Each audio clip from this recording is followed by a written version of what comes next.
हम कर रहे थे एवोल्यूशनरी इम्यूनोबायोलॉजी ऑफ एनिमल्स। इसकी हम यूनिट 3 पे पहुंच गए थे जो कि है evolution of cytokines in vertebrates. आज हम इसका टॉपिक कवर करने वाले हैं, वो है इन्फ्लेमेटरी मीडिएटर ऑफ वर्टिब्रेट्स और देयर फंक्शन। उनके क्या क्या फंक्शन है उनके बारे में, आइए इनके बारे में बात करते हैं।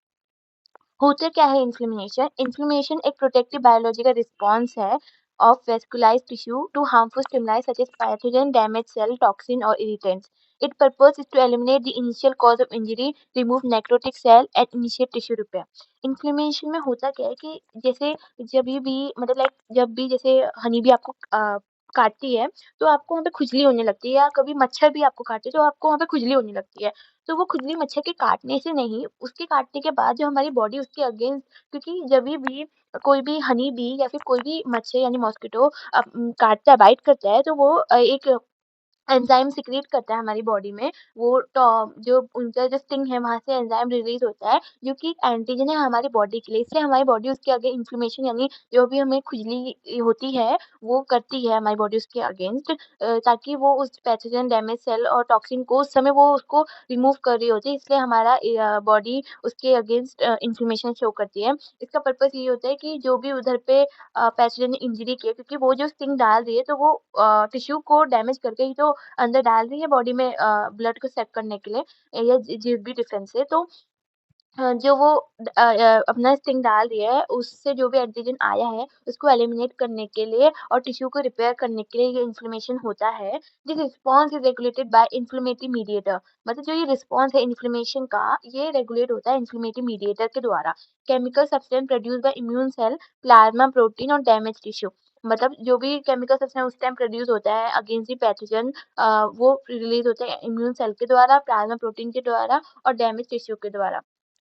इन्फ्लेमेटरी मीडिएटर्स क्या होते हैं? अगर हम इसकी प्रॉपर डेफिनेशन की बात करें तो they are the bioactive molecule. ये बायोएक्टिव मतलब बायो यानी बायोलॉजिकल, और ये एक्टिव मॉलिक्यूल होते हैं जो कि इनिशिएट करते हैं, एम्पलीफाई करते हैं, रेगुलेट करते हैं, रिजॉल्व करते हैं इन्फ्लेमेटरी रिस्पॉन्स को वर्टिब्रेट्स में। इनिशिएट यानी शुरुआत करते हैं, एम्पलीफाई मीन्स उनको डबल ट्रिपल मिलियंस में उनको बना देते हैं ताकि वो जो भी पैथोजन है उसके अगेंस्ट फाइट कर सके। उसको रेगुलेट करते हैं कि ये सही से काम कर रहा है या नहीं, और उसको बाद में रिजॉल्व करते हैं कि जब काम हो जाता है तो वो कैसे उसको डिग्रेड किया जाए, कि उसमें हेल्प करते हैं। They help in dilute blood vessels, increase vascular permeability, attract immune cell, cause pain and fever, help destroy pathogen and initiate tissue repair. अगर हम क्लासिफिकेशन की बात करें इन्फ्लेमेटरी मीडिएटर की, कि ये इन्फ्लेमेटरी मीडिया कौन-कौन सी क्लासिफिकेशन में डिवाइड हुए हैं, तो ये मेजरली 2 ग्रुप्स में डिवाइड हुए हैं, सेल डिराइव्ड मीडिएटर और plasma derived mediator. Cell derived mediator में कौन-कौन आता है? जैसे कि मास्ट सेल हो गया, मैक्रोफेजेस हो गया, न्यूट्रोफिल हो गया, प्लेटलेट्स हो गया, एंडोथेलियल सेल हो गया। इनके एग्जांपल हैं हिस्टामिन, साइटोकाइन्स और प्रोस्टाग्लैंडिन। प्लाज्मा डिराइव्ड मीडिएटर कौन से होते हैं? जो कि लिवर प्रोड्यूस करता है, लिवर प्रोड्यूस प्रोटीन होते हैं, सर्कुलेट होते हैं ये ब्लड में, और ये इसका एग्जांपल है कॉम्प्लीमेंट प्रोटीन, काइनिन और clotting factor. Cell derived inflammatory mediator कौन-कौन से सेल है जो इस इन्फ्लेमेटरी मीडिएटर की हेल्प करते हैं? तो इसमें या तो प्रीफॉर्म सेल आते हैं जो कि ग्रैन्यूल में स्टोर्ड होते हैं, या फिर न्यूली सिंथेसाइज्ड सेल आते हैं जो कि स्टिमुलेशन के बाद बनते हैं। सेल आती है वो आती है हिस्टामिन। हिस्टामिन जो है उसका सोर्स होता है मास्ट सेल, बेसोफिल और प्लेटलेट्स। ये इधर से या तो मिल आती है या फिर इधर मिलती है। और इसका जो टाइप है वो है प्रीफॉर्म मीडिएटर, मतलब ये पहले से बनी हुई मीडिएटर होती है। ये किसी भी एंटीजन के आने पे नहीं बनती है, पहले से ही बॉडी में प्रेजेंट होती है, बस ये एक्टिव हो जाते हैं। इसका मैकेनिज्म क्या है कि जो हिस्टामिन है वो बाइंड करती है H1 रिसेप्टर से एंडोथेलियल सेल के, जो कि कॉज करता है कॉन्ट्रैक्शन ऑफ एंडोथेलियल सेल। मतलब जभी भी हिस्टामिन H1 रिसेप्टर से बाइंड करेगी जो एंडोथेलियल सेल पे होता है, तो ये जो एंडोथेलियल सेल है उसको कॉन्ट्रैक्ट कर देगी। मतलब जैसे जब भी कोई भी मतलब एक ग्रेप्स को कॉन्ट्रैक्ट करके ही एक रेज़न बनती है, यानी एक किशमिश बनती है, क्योंकि उससे सारा पानी जो है वो डिग्रेड हो जाता है, मतलब वो सिकुड़ जाता है। तो कॉन्ट्रैक्शन का मतलब सिकुड़ना ही है। जब वो एंडोथेलियल सेल सिकुड़ जाती है, इसके कारण से फॉर्मेशन ऑफ, और जो वेसल की वॉल्स है उनमें गैप फॉर्म हो जाता है। फंक्शन क्या है हिस्टामिन का? ये वैसोडायलेशन में हेल्प करती है, इंक्रीज करती है वैस्कुलर परमेबिलिटी, रेडनेस और स्वेलिंग भी शो करती है, और ब्रोंको कॉन्ट्रैक्शन इन लंग्स भी शो करती हैं। इसका अगर क्लिनिकल रिविलेंस की बात करें तो हिस्टामिन जो है एलर्जीज, अस्थमा और एनाफिलैक्सिस के अगेंस्ट फाइट करती है, उसमें हेल्प करती है। दूसरा जो आता है सेल वो है सेरोटोनिन। सेरोटोनिन जो है वो उसका जो सोर्स है वो होता है प्लेटलेट, एंटीरोक्रोमेफिन सेल होता है इसका सोर्स। मैकेनिज्म क्या है कि रिलीज करता है प्लेटलेट एग्रीगेशन को, ठीक है। और फंक्शन की बात करें तो वैसो कॉन्ट्रैक्शन में ये हेल्प करता है सबसे पहले, और ये इंक्रीज करता है वैस्कुलर परमेबिलिटी। थर्ड जो है वो है प्रोस्टाग्लैंडिन। प्रोस्टाग्लैंडिन का जो सोर्स है वो है produce from arachidonic acid through COX pathway. यानी जो प्रोस्टाग्लैंडिन है ये जो एरिकिडोनिक एसिड है वहां से प्रोड्यूस होता है, और ये जो एसिड है ये सीओएक्स पाथवे से बनता है। इसमें जो सेल इन्वॉल्व होती है वो होती है mast cell, macrophages, endothelial cell, ये सब इन्वॉल्व होती है। हम अगर टिश्यू की बात करें, कि टिश्यू की जब इंजरी होती है, मतलब इसके मैकेनिज्म की, तो टिश्यू की जब इंजरी होती है तो फॉस्फोलाइपेज A2 रिलीज होता है एल्क्यूरोनिक एसिड में, और ये सीओएक्स एंजाइम जो कन्वर्ट करता है प्रोस्टाग्लैंडिन में, मतलब वो सीओएक्स एंजाइम होता है उसको प्रोस्टाग्लैंडिन में बनाता है। अगर हम प्रोस्टाग्लैंडिन की टाइप की बात करें तो पहला जो टाइप है वो है PGE2, जिसका फंक्शन होता है फीवर में, पेन में, वैसोडाइलेशन में। PGI2 यानी प्रोस्टाग्लैंडिन, ये हेल्प करता है वैसोडाइलेशन में, इनहिबिट करता है प्लेटलेट एग्रीगेशन को। PGD2 जो है ये हेल्प करता है ब्रोंकोकॉन्ट्रिक्शन में, और ये रिक्रूट करता है TH2 सेल्स। ल्यूकोट्राइन्स आता है LT, जिसका सोर्स होता है आर्किडोनिक सेल, यानी लाइपोजाइनेज पाथवे से ये बनते हैं आर्किडोनिक सेल। इसका रोल होता है, ये मेजर मीडिएटर होता है अस्थमा में, सबसे ज़्यादा हेल्प करता है। इसके अगर टाइप की बात करें तो आता है LTB4, जो इसका फंक्शन होता है पावरफुल न्यूट्रोफिल कीमोटॉक्सिन में, और LTC4, LTD4, LTE4 जो है वो ब्रोंको कॉन्ट्रिक्शन में हेल्प करते हैं और वैस्कुलर परमेबिलिटी में हेल्प करते हैं।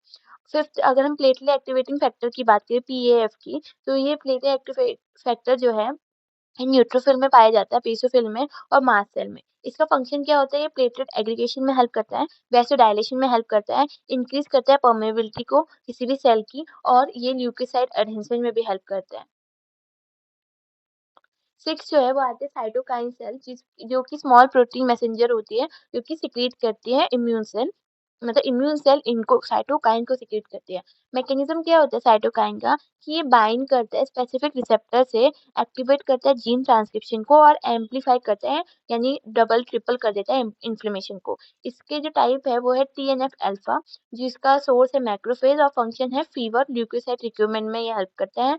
IL-1 जो कि एक ये भी मैक्रोफेज है, और ये फीवर में तो हेल्प करता ही है, और ये एंडोथेलियल एक्टिवेशन में भी हेल्प करता है। IL-6 जो कि मैक्रोफेजेस है, और ये हेल्प करते हैं एक्यूट फेज प्रोटीन प्रोडक्शन में। IL-8 यानी CXCL8 जो है ये भी मैक्रोफेज है, मतलब इसका जो सोर्स है वो मैक्रोफेजेस से आता है, और ये जो है ये न्यूट्रोफिल कीमोटैक्सिन का फंक्शन करते हैं। 7 जो है कीमोकाइन्स आते हैं। कीमोकाइन्स एक स्पेशलाइज्ड टाइप के सेल्स होते हैं, यानी साइटोकाइन्स होते हैं, जो कि सेल की माइग्रेशन में हेल्प करते हैं, कि एक साइड से दूसरी साइड जाने में। ये अट्रैक्ट करते हैं न्यूट्रोफिल को, मोनोसाइट्स को, लिम्फोसाइट्स को, गाइड करने इम्यून सेल को कि वो इन्फेक्शन वाली साइड पे जाए। इसका एग्जांपल है CCL2 और CXCL8। 8 जो हम बात करते हैं वो बात करते हैं नाइट्रिक ऑक्साइड की। नाइट्रिक ऑक्साइड जिसका सोर्स है मैक्रोफेजेस और एंडोथेलियल सेल, इस ये जो एंजाइम सिंथेसिस करते हैं वो होता है नाइट्रिक ऑक्सी सिंथेसिस, INOS। इसका फंक्शन जो होता है नाइट्रिक एसिड का वो होता है वैसोडाइलेशन में, किल करता है माइक्रोब्स को, रिएक्शन नाइट्रोजन स्पीशीज, और ये रेगुलेट करता है प्लेटलेट एग्रीगेशन को। 9 हम बात करते हैं रिएक्टिव ऑक्सीजन स्पीशीज ROS की, जो कि पाई जाती है न्यूट्रोफिल और मैक्रोफेजेस में। फंक्शन होता है बैक्टीरिया को किल करना, और ये टिश्यू भी डैमेज कर देती है अगर ये बहुत ज़्यादा अमाउंट में रिलीज़ हो तो। और इसके एग्जांपल है सुपर ऑक्साइड और हाइड्रोजन पेरोक्साइड। 10th हम लोग बात करते हैं लाइसोसोमल एंजाइम। लाइसोसोमल एंजाइम जो है रिलीज़ होते हैं न्यूट्रोफिल से और मैक्रोफेजेस से। ये डाइजेस्ट करते हैं पैथोजन को, और ये डैमेज करते हैं होस्ट टिश्यू को। बात करते हैं प्लाज्मा डिराइव्ड मीडिएटर की। हमने 2 सेल की बात करी है कि सेल मीडिएटेड मीडिएटर होते हैं, सेल डिराइव्ड मीडिएटर और प्लाज्मा डिराइव्ड। तो हम प्लाज्मा डिराइव्ड मीडिएटर की बात करते हैं, तो ये सर्कुलेट करते हैं inactive precursor to get activated during inflammation. मतलब जो इनएक्टिव प्रिकर्सर है उनको एक्टिवेट करने के लिए ये सर्कुलेट करते हैं एक साइड से दूसरे, जिसमें सबसे पहले आता है कॉम्प्लीमेंट सिस्टम। ये जो कॉम्प्लीमेंट सिस्टम है ये कैस्केड है प्लाज्मा प्रोटीन का, जो कि C1 से C9 प्रोटीन्स में आती है। अगर हम इसके कंपोनेंट की बात करें तो C3A और C5A जो है इसका फंक्शन होता है एनाफाइलोटॉक्सिन को मास्ट सेल डीग्रेनुलेशन की तरफ भेजना। और C5a जो है इसका फंक्शन होता है कीमोटैक्सिन ऑफ न्यूट्रोफिल्स का। C3b जो है वो ऑप्सोनाइजेशन करता है और MAC-C5b9 जो है वो लाइसिस ऑफ माइक्रोब्स करता है। सेकंड जो आता है प्लाज्मा डिराइव्ड फैक्टर वो आता है काइनिन सिस्टम। काइनिन सिस्टम सबसे इम्पोर्टेंट मीडिएटर होता है जिसमें आता है ब्रेडिकाइनिन। इसका फंक्शन होता है पेन में, वेसोडाइलेशन में, इंक्रीज परमेबिलिटी में और ब्रोंको कॉन्ट्रैक्शन में। थर्ड अगर हम बात करें कोआगुलेशन एंड फिब्रिनोलिटिक सिस्टम की, तो इसमें जो कोआगुलेटिंग फैक्टर प्रमोट करते हैं इन्फ्लेमेशन को, इसमें जो थ्रोम्बिन है वो ल्यूकोसाइट एडेंशन में हेल्प करते हैं और फिब्रिन जो है वो ट्रैप करते हैं माइक्रोब्स को। मैकेनिज्म की बात करें कि कैसे ये इन्फ्लेमेटरी मीडिएटर एक्शन करते हैं, तो जहाँ पे भी टिश्यू इंजरी या इन्फेक्शन हुआ है, वहाँ पे सेंटिनल सेल जो है जिसके अंदर आते हैं मास्ट सेल और मैक्रोफेजेस, ये रिकॉग्नाइज करते हैं डेंजर।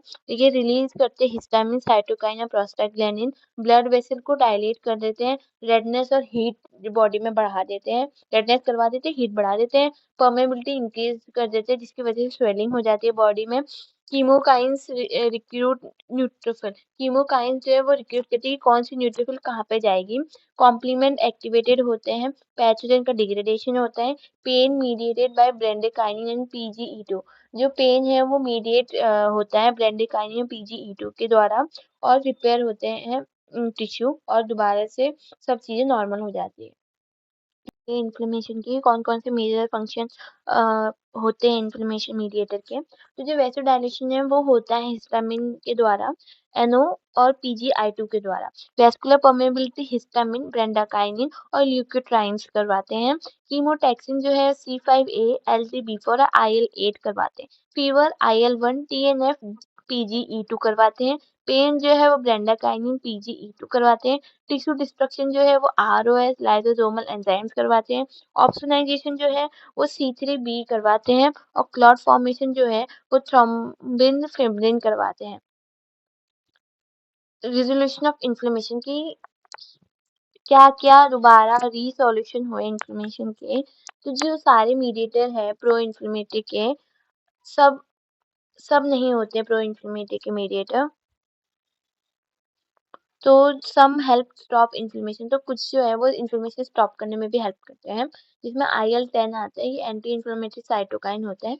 IgB IGF बीटा जो है वो टिश्यू रिपेयर में हेल्प करते हैं और लाइपोजिन जो है वो इनहिबिट करते हैं न्यूट्रोफिल रिक्रूटमेंट को।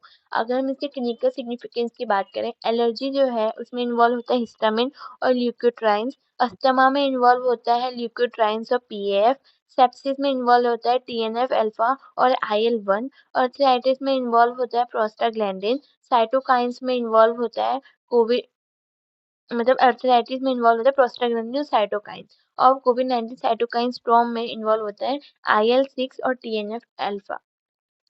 ये फ्लो चार्ट है जो हमें इज़िली हेल्प करेगा समझने में कि इन्फ्लेमेटरी मीडिएटेड वर्टिब्रेट्स में कैसे हुए और मतलब कैसे काम करते हैं, उनका क्या फंक्शन है। तो TNF अल्फा का जो फंक्शन है वो है फर्मवेयर को स्टिमुलेट करता है, प्रमोट पेन सेंसिटिव बना देता है और ट्रिगर करता है इन्फ्लेमेशन को।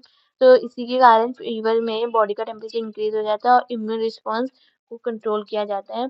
IL-1 का फंक्शन होता है ये फीवर और फैटिग्यू को बढ़ा देता है, इन्हेंस करता है पेन रिस्पॉन्स और स्टिमुलेट करता है इन्फ्लेमेशन को। पेन में क्या होता है कि ये स्टिमुलेट करता है नर्व को और इंक्रीज करता है सेंसिटिविटी को, कॉज करता है जॉइंट और मसल पेन। इसलिए जब भी हमें पेन होता है तो हमें मसल और बॉडी पेन बहुत ज़्यादा फील होता है। IL-6 फंक्शन करता है फीवर को इंड्यूस करने में, प्रमोट करता है एक्यूट फेज रिस्पॉन्स को और स्टिमुलेट करता है बी और टी सेल एक्टिविटी को। इन्फ्लेमेशन की बात करें तो रेडनेस होती है, स्वेलिंग होती है, होती है, टिश्यू डैमेज होता है और ये इम्यून सेल को रिक्रूट करके उसको इन्फेक्शन वाली साइड पे भेजती है और पैथोजन को एलिमिनेट करके उसको एलिमिनेट मतलब पैथोजन को इनगल्फ करके डिस्ट्रॉय करके उसको एलिमिनेट कर देती है। Thank you. अगर आपको और इसके बारे में जानकारी चाहिए या इस जो सब्जेक्ट है उससे रिलेटेड कोई भी जानकारी चाहिए तो आप चैनल को सब्सक्राइब करिए, आपको फुल डिटेल मिलेगी और भी टॉपिक्स के ऊपर।